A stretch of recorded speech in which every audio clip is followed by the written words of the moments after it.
Le Nigeria a officiellement apporté son soutien à la candidature du Congo à la direction générale de l'UNESCO. Le Premier ministre congolais, Anatole Koliné-Makosso, a été reçu en audience par le vice-président nigérian ce 2 août à Abuja.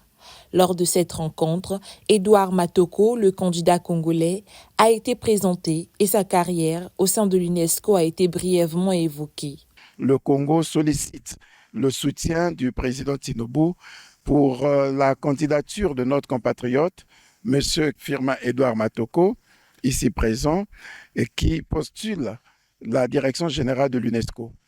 Nous avons présenté cette candidature au vice-président pour qu'il obtienne le soutien du président pour qu'en octobre, au moment du vote, que le candidat du Congo, qui est le candidat de l'Afrique, qui est le candidat du Nigeria, puisse être élu à cette grande instance internationale en raison de son expérience, en raison de ses compétences, de ses qualités morales. Le vice-président nous a traduit tout son intérêt quant à la candidature de notre frère, M. Matoko. Au cours de cette visite, le Premier ministre congolais a exprimé les condoléances du président Denis Sassou Nguesso et de tout le peuple congolais suite à la disparition de l'ancien chef de l'État nigérian, Muhammadu Buhari.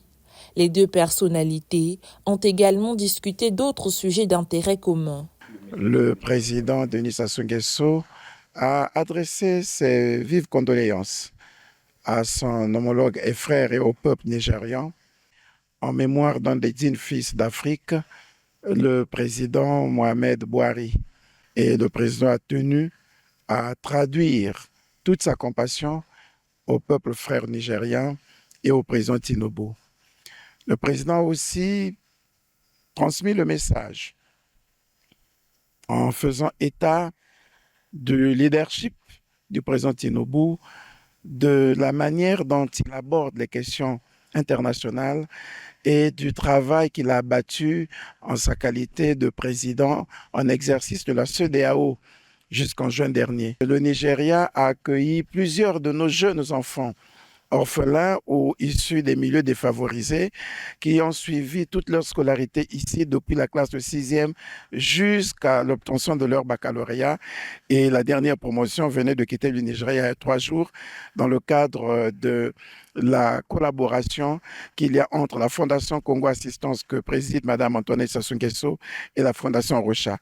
Nous remercions le peuple nigérien pour cela. Cette visite au Nigeria s'inscrit dans une tournée diplomatique entreprise par Anatole Koliné-Makosso, qui a déjà visité plusieurs pays, notamment le Gabon, le Burkina Faso, la Côte d'Ivoire et le Libéria. Tous ces pays ont exprimé leur soutien à la candidature congolaise à la direction générale de l'UNESCO, témoignant ainsi de la solidarité et de la confiance placée en la République du Congo.